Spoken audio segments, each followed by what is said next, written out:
हर हर महादेव, जय भोलेनाथ। नमस्कार, मैं साधना पांडे मार्गदर्शन पे आपका स्वागत करती हूँ। माता रानी की कृपा से आप सभी का नवरात्रि बहुत अच्छे से बीत रहा होगा। नवरात्रि के बीच आपके कुछ विशेष प्रश्न आए हैं, जिस प्रश्न में ये है कि कलश रखे हैं तो बच्चे को लेने स्कूल जाना है, दवा लेने जाना है और घर अकेला छोड़कर अखंड दीप जलाकर हम घर से बाहर जाएं तो कैसे जाएं और जाना चाहिए या नहीं जाना चाहिए। तो विशेषकर आप थंबनेल पे तो पढ़ ही लिए होंगे। ये सारे जो आपके प्रश्न हैं, उन प्रश्नों का जवाब यानी रिप्लाई मैं आपको वीडियो के रूप में करने वाली हूँ। तो आइए एक एक करके वीडियो प्रारंभ करते हैं। देखिए, नवरात्रि का व्रत आप 9 दिनों का किए हैं या 1 दिनों का किए हैं। यदि आपने कलश स्थापना अपने घर में की और कर लिया आपने कलश स्थापना, तो विश्वास मानिए आपने माँ का आह्वान अब 9 दिनों के लिए कर दिया है। अब ये 9 दिनों के बीच आप व्रत रखते हैं या नहीं रखते हैं। आपको जो लहसुन प्याज युक्त भोजन होता है प्रयास करना चाहिए नहीं खाए। अगर किसी तरह की कोई मजबूरी है, परिवार वाले खा रहे हैं, खाने दीजिए। आप एक ऐसे होइए जो साधारण भोजन करके और माँ की आराधना करिए। तो ये चीज पहले समझ लीजिए और ये एकदम गांठ बांध लीजिए कि यदि आपने कलश रखा ना, तो मुख्य रूप से आपने माँ का आह्वान कर लिया, आपने माँ को बुला लिया। और यदि आप अखंड दीप जला दिए हैं तब तो पूछिए ही मत, तब तो साक्षात माँ की कृपा आपके परिवार पर बरसने लगी। अगर जवारे उगा दिए, अखंड ज्योत जला दी, तो माँ की कृपा है। तो चलिए आपके एक विशेष प्रश्न का उत्तर देती हूँ कि यदि अखंड ज्योत जलाए हैं, कलश रखे हैं, तो नियम तो यही है कि हमें अपने घर को खाली छोड़कर कभी भी नहीं जाना चाहिए। क्योंकि हम अपने घर में किसी को बुलाए हैं, कोई आया है और कोई मेहमान है, तो उसे छोड़कर हमें नहीं जाना चाहिए। लेकिन देखिए, देश काल परिस्थिति के अनुसार हमें अपनी चीजों को बदलना चाहिए और बदलना ही पड़ता है। जैसे कोई महिला है, अकेली घर में है और वो उनका मन है कि माँ की पूजा करेंगी, अखंड दीप जलाई हैं, कलश रखी हैं, तो मान लीजिए बच्चे को लेने स्कूल जाना है, तो वो कैसे जा सकती है। देखिए, अब आपको क्या करना है कि आपके मंदिर में या आप जहाँ पे दुर्गा जी को स्थापित किए हैं वहाँ पे गणपति तो आपने रखा ही होगा, क्योंकि बिना गणपति की पूजा होती नहीं है। तो आप क्या करेंगे कि जब जब आपको जाना पड़े, जब जब आपको आवश्यकता पड़े, जब जब घर में ताला लगाना पड़े, आप कहिए, हे गणपति, मैं जा रही हूँ, आप हमारे घर की देख रेख कीजिएगा। मेरे घर माँ आई हैं, आप उनकी देख रेख कीजिएगा। और गणेश जी को ये भार सौंप कर आप आराम से अपने घर से बाहर जा सकती हैं, अपना काम करके वापस आ सकती हैं। अखंड दीप का ध्यान आप जाने से पहले देख लें और आने के बाद हाथ पैर धोकर अखंड दीप का ध्यान आपको रखना जरूरी है। अब एक प्रश्न जो मैंने थंबनेल में नहीं लिखा, लेकिन मैं बता देती हूँ आपको। किसी कारण से अखंड दीप आपकी बढ़ाते टाइम ठंडी हो जाती है, तो इसमें आपको घबराने की बिल्कुल भी जरूरत नहीं है। आप पुनः दिए को मतलब दूसरी बाती लगाइए या जो भी हो दीप प्रज्वलित कीजिए। मन में किसी प्रकार का भ्रम, दुविधा और परेशानी मत लाइए, क्योंकि ये चीजें या ये जो भी पूजा पाठ है, इसमें त्रुटियां होती रहती हैं। तो इसमें घबराने की मतलब बहुत ज्यादा इसमें हवा मानने की कोई जरूरत नहीं है कि मेरा दिया वो ठंडा हो गया तो मुझे बहुत माता रानी का कोप मिलेगा, श्राप मिलेगा। ऐसा नहीं होता है। जब हम लोग कर रहे हैं कुछ कर्मकांड, कुछ कार्य, तो गलतियां भी हम ही से होगी। तो घबराए नहीं और इस चीज को एकदम माँ से कहें कि हे माँ, ये जो हुई है, अगर हमसे कोई भूल हुई है तो क्षमा करें। और इतना दिमाग पे उसको मत चढ़ाइए कि मेरा दिया ठंडा हो गया या कुछ भी ऐसा। तो ये दूसरा है आपका प्रश्न जो आपको ध्यान रखना है। अब देखिए, दूसरी चीज है कि एक कमेंट आया था कि नवरात्रि के बीच आप दवा खाती हैं या नहीं। तो मैं आपको यहाँ बिल्कुल स्पष्ट बताना चाहती हूँ, मैं ना किसी को मना करती हूँ, ना स्वयं मैं दवा खाना बंद करती हूँ। क्योंकि देखिए, नवरात्रि 9 दिनों का जो त्योहार है, पर्व है, इन 9 दिनों में यदि हमें कोई लंबी बीमारी है या इसी तरह से बहुत तेज सर दर्द होने लगा, बदन दर्द होने लगा या कोई भी ऐसी दिक्कत आ गई, मान लीजिए 9 दिनों की बात है, तो कोई दिक्कत आ सकती है। तो इस बीच हमारी दवा लेने से हमारा व्रत भंग हो जाता है, ऐसा लोग कह रहे हैं, परंतु ऐसा नहीं है। आप साधारण तरीके से बात को समझिए, क्योंकि जब शरीर में कोई पीड़ा है, कोई कष्ट है और जब तक हम उसका निवारण नहीं करेंगे, तब तक हमारा मन कभी भी पूजा में नहीं लगेगा। ये ध्यान रखिएगा।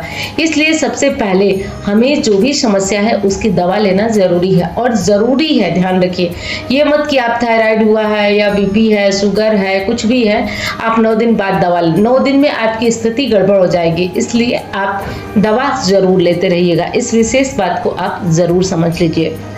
अब देखिए, बहुत लोग पीरियड्स में होंगे और बहुत लोग को बीच में पीरियड्स आएंगे, तो अब इसमें बहुत ज़्यादा लोग कंफ्यूज हो जाते हैं। देखिए, कलश रख चुकी हैं, मान लीजिए 2 दिन 4 दिन 5 दिन में आपको पीरियड्स आ जाते हैं, तो अब आप क्या करेंगी? आप घबराएं नहीं। आप अपने घर में जो भी परिवार के सदस्य हैं उनसे कहें कि वो दिया जलाएं और माँ को भोग लगाएं, और हो सके तो आप माँ को और गणेश जी को थोड़ा सा स्नान वगैरह, जो फूल से जल छिड़का जाता है उस तरह से छिड़क के, आप मेरी बात समझ रहे होंगे क्योंकि मैं अक्सर पूजा विधि में आपको बताती हूँ। चलिए, नहीं समझ पा रहे हैं कि स्नान कैसे कराएं, तो आपको बताती हूँ कि आप केवल और केवल माँ को भोग लगवा दीजिए और थोड़ा सा आप दीप जलवा दीजिए, और हो सके अगर कोई करने वाला है तो आरती कराए, नहीं तो रहने दे। इतना कार्य आपको दोनों टाइम कर देना है यदि आपने माँ को स्थापित किया है, कलश स्थापित किया है तो। अब इतना भी घर में कोई नहीं करने वाला है तो मैं पहले ही आपको वीडियो में बता दी थी कि यदि इतना भी कोई नहीं करने वाला है तो आपको कलश नहीं रखना चाहिए। आपको डेट पता है तो ऐसी स्थिति में आपको कलश नहीं रखना चाहिए, या बाहर अड़ोस पड़ोस से भी किसी को बुलाकर आप ये पूजा माँ को अगर रख दी है जाने अनजाने में तो ये पूजा आप करा सकते हैं। लेकिन कलश को खाली नहीं छोड़ा जाता है, भोग वगैरह लगाना, आरती धूप दीप ये ज़रूरी होता है, तो इस विशेष बात का आप ज़रूर ध्यान रखिएगा। अब देखिए, इसमें ये भी एक जो पूरी दुर्गा सप्तशती में या जैसे देवी सूक्त में भी आता है कि आपको कुछ विशेष चीज़ें हैं जो कि नवरात्रि में ज़रूर करना चाहिए। नवरात्रि का व्रत हमारा तभी पूर्ण होता है जब हम कंजक पूजन कर लेते हैं, कन्या पूजन करते हैं, लेकिन बहुत स्थानों पर कन्याएं नहीं मिलती हैं। ऐसी स्थिति में आप क्या करेंगे? घबराना नहीं है। आपको कन्याओं के लिए भी जो भी दान दक्षिणा, जो भी गिफ्ट वगैरह निकालना है निकाल लीजिए, और किसी भी देवी के मंदिर में सप्तमी अष्टमी और नवमी किसी भी दिन चले जाइए, और वो वहाँ पे बहुत सारी ऐसी छोटी छोटी बच्चियाँ होती हैं जो लाचारी के कारण बहुत सारी चीज़ें बेचती रहती हैं, जैसे गुब्बारे या कुछ भी इस तरह से, तो आप उनको देकर उनको पैर छू सकते हैं, क्योंकि वो उसकी सच्ची अधिकारी हैं, उन्हें मिलने से वो विशेष प्रसन्न होंगी। तो ये कार्य कर सकते हैं। ये भी कन्या ही पूजन हुआ, तो आप इस तरह से कर सकते हैं। और आप कहेंगे कि ऐसे भी मैं नहीं दे सकते हूँ, तो आप ये सारी सामग्री किसी भी मंदिर में, देवी के मंदिर में स्थापित कर दीजिए, दे दीजिएगा, और देकर देवी से प्रार्थना करिएगा कि हे देवी, मैं मानसिक रूप से 9 कन्याओं का पूजन करती हूँ, आप मुझ पर कृपा करें। और जो भी 9 कन्याओं की दक्षिणा हो गया, जो भी गिफ्ट वगैरह सब मंदिर में दे के चले आइए। लेकिन ये वाला उपाय बहुत विशेष है, जब आप ले जा करके किसी ज़रूरतमंद कन्या को ये चीज़ें दे देती हैं।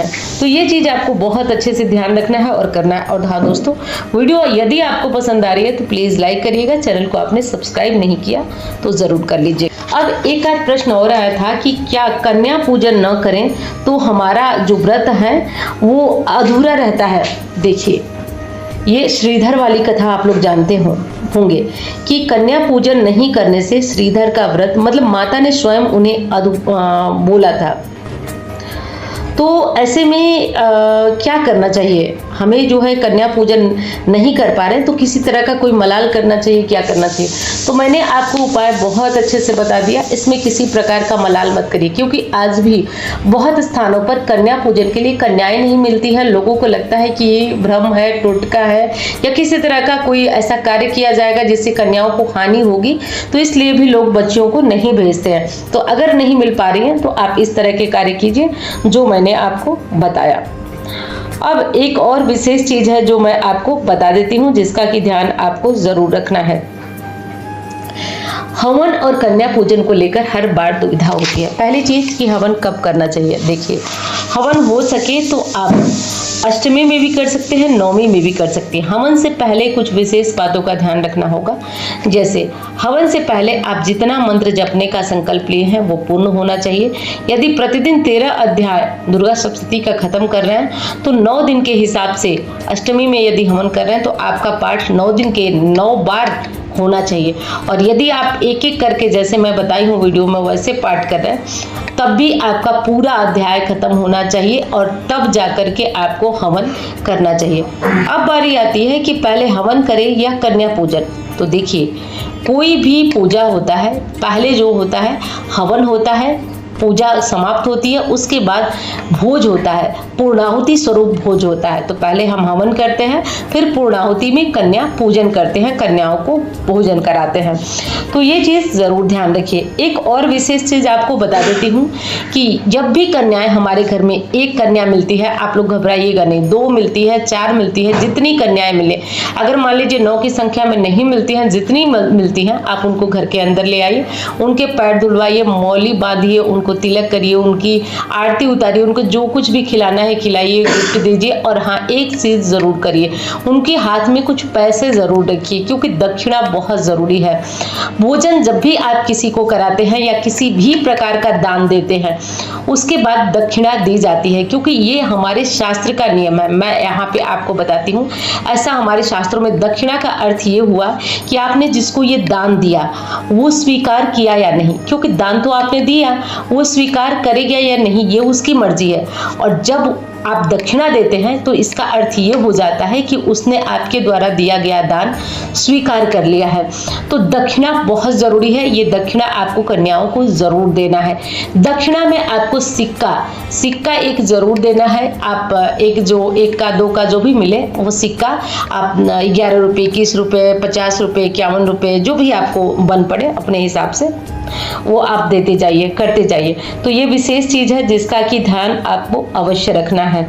और हाँ दोस्तों, एक चीज़ आपसे कहना चाहूँगी कि यदि आप लोग भी व्रत होंगे, व्यस्त भी होंगे, और यदि मुझे टाइम नहीं मिले तो आप लोग घबराइएगा नहीं, क्योंकि मेरा भी व्रत भी चल रहा है और बहुत सारे लोगों का ऐसी कुंडली भी आ रही है कि सारे कोई अपना कुछ करा रहा है, कोई कुछ करा रहा है, कोई कुछ करा रहा है, सबके शुभ कार्य हो रहे हैं नवरात्रि में। तो उनके लिए मुहूर्त वगैरह भी निकालना है, तो थोड़ा सा व्यस्तता के कारण मैं आपको रिप्लाई नहीं कर रही हूँ, लेकिन इसी तरह आपकी वीडियोस के माध्यम से मैं आपको रिप्लाई करती रहूँगी।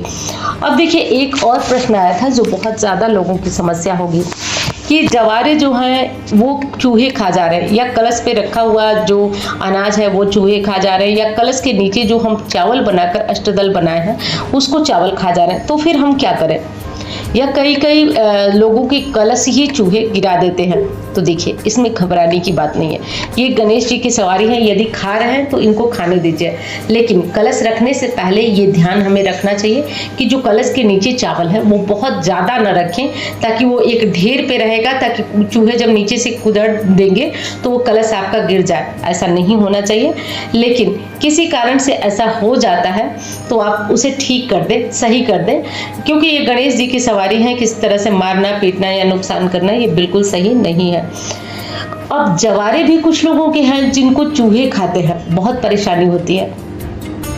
ऐसी स्थिति में आप क्या करेंगे? देखिए, चूहे खाते हैं तो खाने दीजिए, आप अपना कर्म करिए, ठीक है? इससे घबराइए नहीं कि आपके साथ अनिष्ट हो रहा है, गड़बड़ हो रहा है, कुछ बुरा हो रहा है, नहीं, जाने दीजिए। आप अपना कार्य करते रहिए। माँ की पूजा आराधना में किसी प्रकार का कोई संदेह मत करिए, आप अपने तरफ से ये कार्य करते रहिए। तो मुझे उम्मीद है कि ये वीडियो आपको पसंद आई होगी। अब मैं मिलती हूँ आपसे अन्य वीडियो में। धन्यवाद। हर हर महादेव।